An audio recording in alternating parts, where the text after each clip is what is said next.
12 સપુષ્પી વનસ્પતિનો લિંગી પ્રજનન।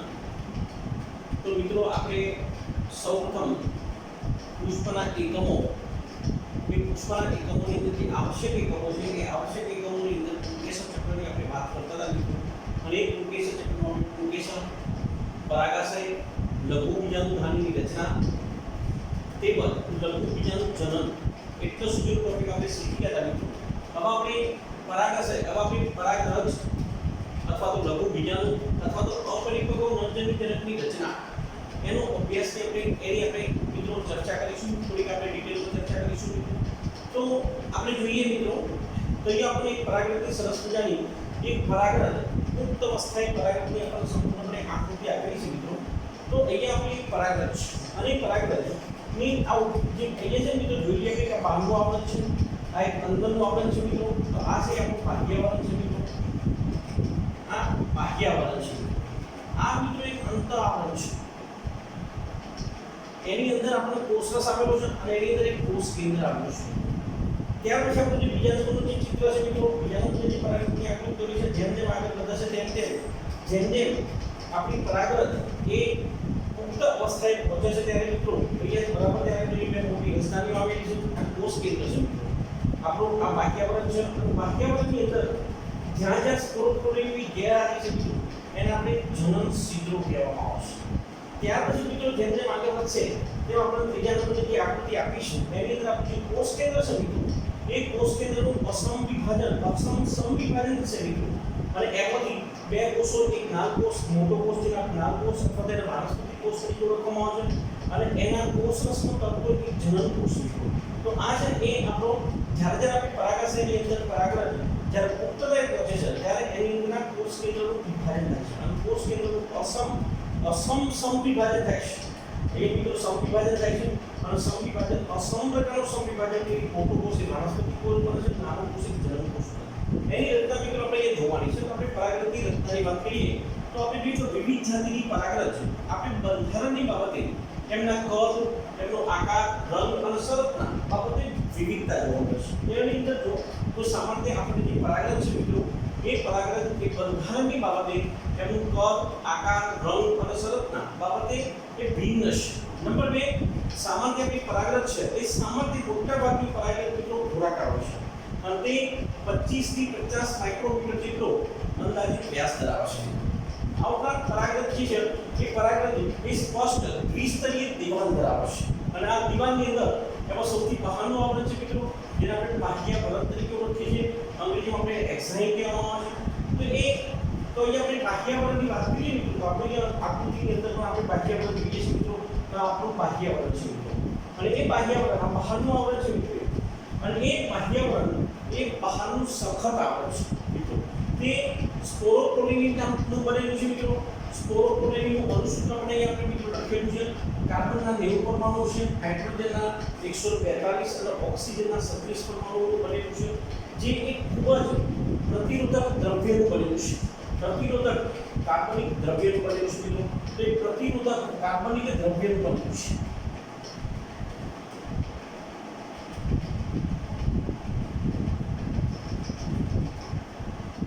તે પ્રતિરોધક કાર્બનિક દ્રવ્યનું બનેલું છે। એના બંધારણની અંદર મિત્રો ખાસ ધ્યાન આપજો, આપણે લીટની અંદર આટલો જે પોઈન્ટ છે આપણે લીટ માટે લઈએ છીએ તો એના બંધારણની અંદર ફેટ્સ, ચરબી અને ફિનોલ્સ આવેલા છે। તો ફેટની અંદર જે આપણી ચરબી છે એ ચરબીની અંદર લોંગ ચેઇન ફેટી એસિડ્સ એટલે કે મોટા ભાગે આપણે લાંબી શૃંખલાવાળા આપણે ફેટી એસિડ બે પ્રકારના છે મિત્રો, એક લાંબી શૃંખલાવાળા ફેટી એસિડ અને ટૂંકી શૃંખલાવાળા જે આપણે વિવિધ જે જૈવિક અણુઓ છે એની અંદર આપણે અભ્યાસ કરી ચૂકેલા છે મિત્રો। તો એ લોંગ ચેઇન ફેટી એસિડ્સ, પછી ફિનાઇલ પ્રોપિયોનોઇડ્સ, પછી છે ફિનોલિક્સ અને સ્પેસીસ ઓફ ધ કેમિકલ્સ, આ એના મુખ્ય ઘટકો છે। એની અંદર મુખ્ય ઘટક તરીકે ખાસ કરીને ફેટ્સ આવે છે। ફેટ્સ અને ફિનોલ અને ફેટ્સની અંદર મિત્રો આપણે લોંગ ચેઇન ફેટી એસિડ્સ આવેલા છે બરાબર। તો આપણે બહુ ધ્યાન રાખીએ મિત્રો અને એના કારણે જ આ છે ને આપણું જે સ્પોરોપોલિન છે એ પ્રતિરોધક કાર્બનિક દ્રવ્ય તરીકે ઓળખાય છે મિત્રો। તો સામાન્ય બંધારણ આપણે આપી મિત્રો। હવે આપણે જોઈએ કે આપણું જે સ્પોરોપોલિનના કારણે આપણું જે બાહ્યાવરણ છે તે ઊંચા તાપમાન, જલદ એસિડ, જલદ ભેજ સામે પણ ટકી શકે છે મિત્રો। તે ઊંચું તાપમાન, જલદ એસિડ અને જલદ બેઝ સામે પણ એ ટકી શકે છે અને એને એવું પણ કહેવાય છે કે એના ઉત્સેચકો પણ એને અવરોધ કરી શકતા નથી મિત્રો એટલે કે ઉત્સેચકો પણ એનું વિઘટન કરી શકતા નથી તો સામાન્ય અને બાહ્યવરણની અંદર મિત્રો જો અહીં આપણે જોઈએ છીએ બાહ્યવરણ જે છે મિત્રો એ બાહ્યવરણનો જો સ્પોરોપોલિનની ગેરહાજરી છે મિત્રો ત્યાં આપણે એક નાની ગેપ જોવા મળે એક સ્પષ્ટ છિદ્ર જોવા મળશે તો આપણે જોઈએ કે બાહ્યવરણનો જો સ્પોરોપોલિનની ગેરહાજરી છે મિત્રો અને એ સ્પોરોપોલિનની જો ગેરહાજરી છે ત્યાં આપણને નાના નાના સ્પષ્ટ છિદ્રો જોવા મળે છે અને જે છિદ્રોને આપણે જનન છિદ્રો તરીકે ઓળખીએ છીએ મિત્રો આ જનન છિદ્રો પરીક્ષાની અંદર ધ્યાન રાખીએ મિત્રો જનન છિદ્રનું સ્થાન અને કાર્ય જણાવો તો આવો પ્રશ્ન જ્યારે પણ આપણે પરીક્ષાની અંદર પૂછાય તો એ જનન છિદ્રનું સ્થાન અને કાર્ય જણાવો તો આપણે એનું સ્થાન લખીશું તો પરાગરજના બાહ્યાવરણનો આપણે સ્પષ્ટ ઉલ્લેખ કરીશું મિત્રો એનું સ્થાન તો પર્યાવરણના બાહ્ય આવરણમાં જો સ્પોરોપોલિનની ગેરહાજરી છે ત્યાં સ્પષ્ટ છિદ્રો જોવા મળશે જેને જનન છિદ્રો કહે છે અને એનું કાર્ય શું છે એનું કાર્ય છે કે જ્યારે પણ આપણી જે પરાગરજ છે મિત્રો એ પરાગરજ જ્યારે સ્ત્રીકેશના પરાગાશય ઉપર સ્થાપિત થાય છે મિત્રો તો સામાન્ય આપણે જે પરાગરજ છે મિત્રો એ આપણું સ્ત્રીકેશન અને આ સ્ત્રીકેશનની જે પરાગાશયની કોથળી હોય મિત્રો અને એ પરાગાશયની કોથળી પર જ્યારે સ્થાપિત થાય છે ત્યારે એ પરાગરજનું જે અંતઃઆવરણ છે એ અંતઃઆવરણમાંથી પરાગનલિકાનો વિકાસ થાય છે અને વિકાસ પામતી પરાગનલિકા એ જનન છિદ્રને બહાર આપવા માટેનું સ્થાન પૂરું પાડે છે તો જનન છિદ્રનું મુખ્ય કાર્ય છે કે અંતઃઆવરણમાંથી વિકાસ પામતી પરાગનલિકાને એ બહાર આવવા માટેનું સ્થાન પૂરું પાડે છે એ પરાગનલિકામાંથી પરાગવાહિની પર લંબાય છે મિત્રો અને પરાગવાહિનીની અંદર જો આપણે સામાન્ય આપણે જે સ્ત્રીકેશન છે સ્ત્રીકેશનની અંદર અહીંયા એક અંડછિદ્ર આવેલું છે અને અહીં સુધી એ પરાગનલિકા લંબાતી આટલા સુધી પહોંચશે મિત્રો તો અંતઃઆવરણમાંથી જે પરાગનલિકાનો વિકાસ થાય છે અને અંડછિદ્રની નજીક આવે છે ત્યારે એના આગળના ભાગનું વિઘટન થઈ જશે તેમાંથી અહીંયા જે આપણા નરજનન કોષો છે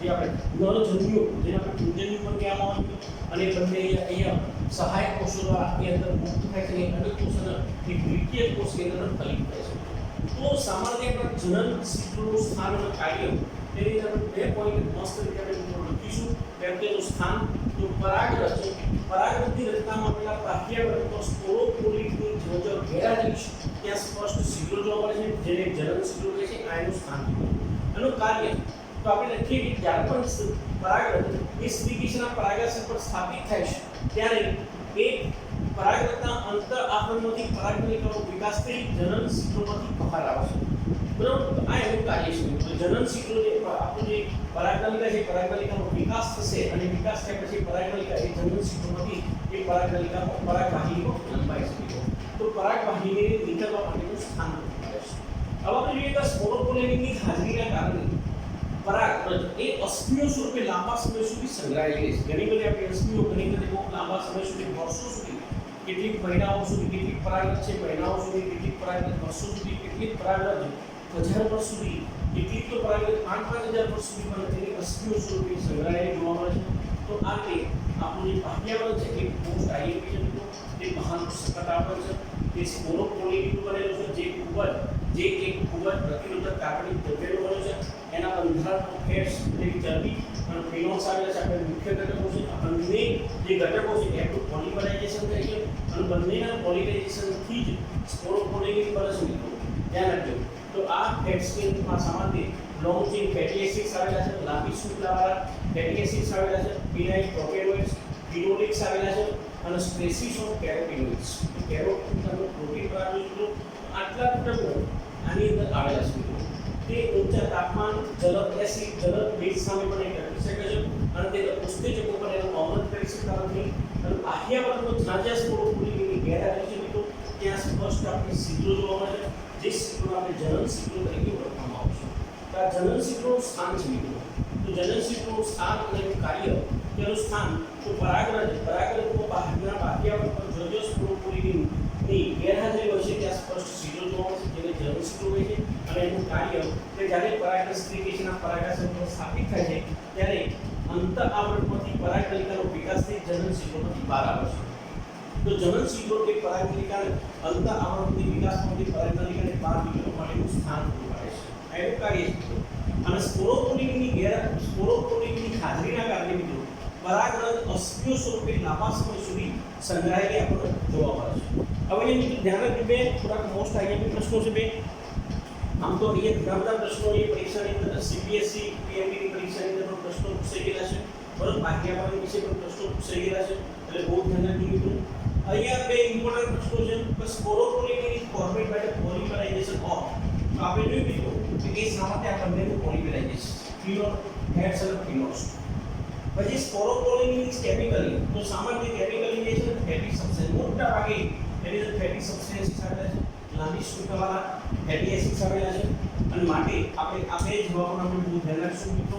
તો કેમિકલી છે ને sporopollenin is chemically formed by the fatty substances, એ કેમિકલી ફેટી સબસ્ટેન્સીસ. હવે આપણે મિત્રો આ બે પ્રશ્નો આપણે બહુ ધ્યાન રાખજો, ફેટ્સ અને ફિનોલ્સ, બરાબર. તો છે ને sporopollenin is formed by the polymerisation of fats and phenols, અને sporopollenin is chemically fatty substances, બરાબર. આ બે પોઈન્ટ આપણે ખૂબ ધ્યાન રાખશું. અંત આવરણની આપણે વાત કરીએ તો તે અંદરનું આવરણ છે, તે સેલ્યુલોઝ અને પેક્ટિનનું બનેલું છે, અને તે પાતળું અને સરંગ આવરણ છે. અને અંત આવરણ જ્યારે પરાગરજ સ્ત્રી કિશન પરાગાશય પર જ્યારે પરાગરજ એ સ્ત્રી કિશનના પરાગાશય પર જ્યારે સ્થાપિત થાય છે મિત્રો, ત્યારે એ સ્થાપિત થયેલી પરાગરજમાંથી ના અંત આવરણથી પરાગકલિકાનો વિકાસ થાય છે, અને પરાગકલિકા વિકાસ પામતી પરાગવાહિનીમાંથી વહન પામતી એ અંડશીથના સ્તરે આવે છે, અને એની અંદર આપણા વાનસ્પતિક કોષ અને જનન કોષનું વહન થાય છે મિત્રો, અને એનું માર્ગ પૂરો પાડે છે. તો આપણે જે અંત આવરણમાં એ મુખ્ય કાર્ય છે. તો આ રીતે આપણે એનું આપણે સામર્થ્ય આપણે જે પરાગરજ છે એ પરાગરજની રચના આપણે મિત્રો આપણે જોઈએ કે પરાગરજનો કોષ રસ એ રસ તરફથી ઘેરાયેલો છે. તો જ્યારે પરાગરજ પરિપક્વ બને, બરાબર, ત્યારે મિત્રો પરાગરજ જ્યારે પરિપક્વ બને ત્યારે તેના કોષ કેન્દ્ર છે, કોષ કેન્દ્રનું એનું જે કોષ કેન્દ્ર છે, કોષ કેન્દ્રનું અસમ વિભાજન. તો મિત્રો ધ્યાન રાખજો, અહીંયા અસમ વિભાજન થાય છે. એ સમ વિભાજન થી બે કોષો, મોટો કોષ વાનસ્પતિક કોષ જેને આપણે નાલ કોષ તરીકે પણ ઓળખીએ છીએ મિત્રો, અને નાનો જનન કોષ, આમ બે કોષોનું નિર્માણ થાય છે. તો આપણે જે સૌપ્રથમ જ્યારે પરાગરજ પરિપક્વ બને ત્યારે તેના કોષ કેન્દ્રનું સમ વિભાજન થઈ અને બે કોષો, મોટો કોષ વાનસ્પતિક કોષ જેને આપણે નાલ કોષ તરીકે પણ ઓળખીએ છીએ મિત્રો, અને નાનો જનન કોષ બને છે. તો નાનો જે કોષ છે એને આપણે જનન કોષ તરીકે ઓળખીએ છીએ, અને મોટા કોષનું નામ છે મિત્રો વાનસ્પતિક કોષ અથવા તો નાલ કોષ, એને આપણે નાલ કોષ તરીકે ઓળખવામાં આવે છે. હવે વાનસ્પતિક કોષ છે એ મોટો અને વિપુલ ખોરાક સંગ્રહિત અને અનિયમિત આકારનું કોષ કેન્દ્ર ધરાવે છે.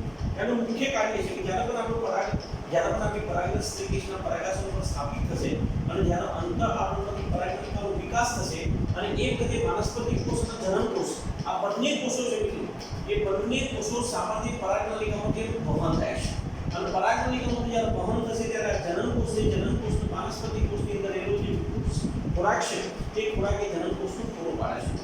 તો વાનસ્પતિક કોષ એ મોટો અને વિપુલ ખોરાક સંગ્રહિત અને અનિયમિત આકારનું કોષ કેન્દ્ર ધરાવે છે, જ્યારે જનન કોષ એ નાનો અને વાનસ્પતિક કોષનો તરતો હોય છે. વાનસ્પતિક કોષની અંદર તરતો કોષ છે, અને ઘટ કોષરસ અને કોષ કેન્દ્ર ઘટ એ કોષરસ અને કોષ કેન્દ્ર ધરાવતો ત્રાકાકાર કોષ છે. તો સામાન્ય આપણે વાનસ્પતિક કોષ એ મોટો અને વિપુલ ખોરાક સંગ્રહિત અને અનિયમિત આકારનું કોષ કેન્દ્ર ધરાવે છે, જ્યારે જનન કોષ એ મિત્રો નાનો અને વાનસ્પતિક કોષનો તરતો હોય છે, અને ઘટ કોષરસ અને કોષ કેન્દ્ર ધરાવે છે. તો એ ઘટ કોષરસ અને કોષ કેન્દ્ર ધરાવતો એક ત્રાકાકાર કોષ છે મિત્રો. તો ત્રાકાકાર કોષ છે. હવે આપણે જોઈએ 60% જે વનસ્પતિઓ છે એ 60%થી વધુ વનસ્પતિઓની જે પરાગરજ છે એ પરાગરજ મોટાભાગે દ્વિકોષીય હોય. દ્વિકોષીય એટલે શું મિત્રો? તો જ્યારે પણ આપણે જોયું આગળ મિત્રો કે જ્યારે આપણી પરાગરજ જ્યારે પરિપક્વ બને છે ત્યારે તેના કોષ કેન્દ્રનું સમ વિભાજન થાય છે, અને એ સમ વિભાજનથી બે કોષો સર્જાય છે, વાનસ્પતિક કોષ અને જનન કોષ.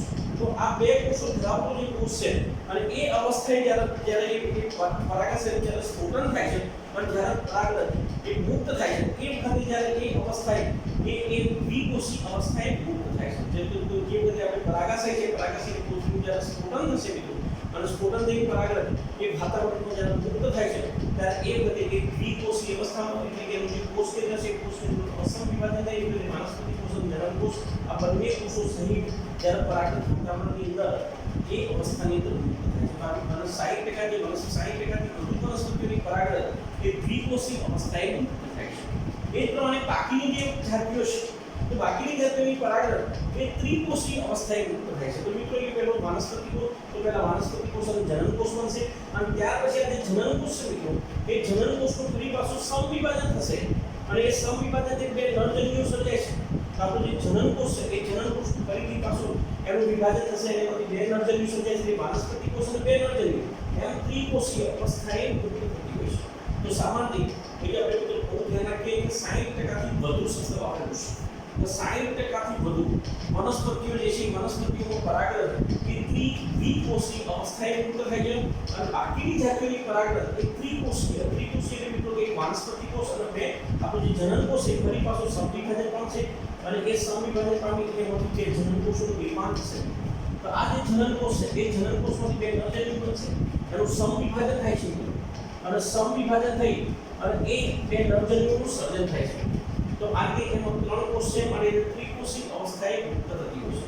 તો પછી ઘણી જાતિઓની પરાગરજ એ ઘણા લોકોમાં તીવ્ર એનર્જી અને શ્વાસવાહિકાઓની યાતના પ્રેરે છે. એટલે કે શ્વાસવાહિની જે હોય શ્વાસવાહિની અથવા તો શ્વાસવાહિકાઓ છે એટલે જે સ્નાયુઓ છે એ સ્નાયુઓનું સંકોચન કરે છે અને એ સંકોચન કરવા પરિણામે શ્વાસવાહિકાઓ સંકોચાય છે અને એમાં દર્દીને શ્વાસ લેવામાં અને શ્વાસની બહાર શ્વાસ અને ઉચ્છ્વાસની ક્રિયામાં તકલીફ પડે છે અને આ રીતે એ શ્વસન સંબંધિત સમસ્યાઓ રોગો જેવા કે અસ્થમા અને સાથે સાથે બ્રોન્કાઇટિસ આપણને જોવા મળે છે. તો સામાન્ય આપણે જે ઘણી જાતની પરાગરજ જે લોકોમાં તીવ્ર એલર્જી પણ પ્રેરે છે અને શ્વાસવાહિકાઓ એ શબ્દ જે મિત્રો શ્વાસવાહિકાઓ શબ્દ લખેલું છે તે શ્વાસવાહિકાઓની યાત્રા પ્રેરે છે અને જેના પરિણામે શ્વસન સંબંધી રોગો જેવા કે અસ્થમા અને બ્રોન્કાઇટિસ થાય છે મિત્રો. તો સામાન્ય આપણે જે આયાતી ઘઉં છે મિત્રો એ આયાતી ઘઉંની સાથે પ્રવેશેલ ગાજર ઘાસ એ ગાજર ઘાસ જે સર્વવ્યાપી છે અને એની પરાગરજ એલર્જી પ્રેરે છે. તો સામાન્ય ગાજર ઘાસ આપણે જ્યારે જે આયાતી ઘઉં લાવ્યા મિત્રો એની અંદર ગાજર ઘાસના બીજ પણ એની અંદર આવેલા અને એ બીજ જ્યારે એ ઘઉંની સાથે ઉગે છે ત્યારે એની અંદરથી જે પરાગરજ મુક્ત થાય છે એ પરાગરજ જે સર્વવ્યાપી બને છે અને એ એલર્જી પ્રેરે છે. હવે આપણે જે પરાગરજની ઉપયોગિતાઓ મિત્રો તો સામાન્ય પરાગરજ એ પોષક તત્વોથી ભરપૂર હોય છે અને હાલમાં પરાગરજની ગોળીઓ એ પૂરક આહાર તરીકે ઉપયોગમાં લેવાય છે મિત્રો. સાથે સાથે પશ્ચિમના દેશો છે પશ્ચિમના દેશોમાં મોટા પ્રમાણમાં પરાગરજની ગોળીઓ અને સિરપ સ્વરૂપે વિકસાવે છે. તે પરાગરજની પેદાશોમાંથી ગોળીઓ બનાવે છે મિત્રો અને એને સિરપ સ્વરૂપે વિકસાવે છે. પરાગરજનો વપરાશ કરવાથી રમતવીરો અને રમતમાં ભાગ લેનાર જે ઘોડાઓ છે ઘોડાઓના દેખાવમાં પણ વધારો કરે છે. તો સાથે સાથે હવે આપણે જોઈએ કે પરાગરજની જીવિતતા નો સમયગાળો એ ભિન્નતા દર્શાવે છે. આપણે જોઈએ કે સામાન્ય એ તાપમાન અને ભેજ તો આપણે જે પરાગરજની જીવિતતા છે જીવિતતા મુખ્ય બે પરિબળો પર આધાર રાખે છે. પહેલું પરિબળ છે તાપમાન અને બીજું પરિબળ છે મિત્રો ભેજ. કેટલાક ધાન્યો જેવા કે ઘઉં અને ચોખા તો આપણે ઘઉં અને ચોખાનું પરાગરજ જ્યારે મુક્ત થાય એના પછીના 30 દિવસની અંદર જેની જીવિતતાને ગુમાવે છે મિત્રો. બહુ ધ્યાન રાખજો આપણી પરાગરજની જીવિતતાનો સમયગાળો એ એના તાપમાન અને ભેજ ઉપર આધારિત રાખે છે અને 30 દિવસની અંદર કેટલાક ધાન્યો જેવા કે ઘઉં અને ચોખા તો આપણે ઘઉં અને ચોખાની જે પરાગરજ છે મિત્રો એ પરાગરજ એ મુક્ત થયાના 30 દિવસની અંદર પોતાની જીવિતતાને ગુમાવે છે અને મોટી સંખ્યાની જાતિઓમાં પરાગરજને વર્ષો સુધી આપણે પ્રવાહી નાઇટ્રોજન જે તાપમાન -196°C ની અંદર અત્યારે હાલ સંગ્રહિત કરવાનું શક્ય બન્યું છે અને આવી સંગ્રહિત પરાગરજનો ઉપયોગ આપણે પરાગનિધિ તરીકે થાય છે મિત્રો. તો સામાન્ય રીતે આપણી પરાગરજની જે રચના છે હવે આપણે સામાન્ય કેટલાક નીટ માટેના અગત્યના પ્રશ્નો છે મિત્રો એ આપણે થોડાક જોઈશું મિત્રો.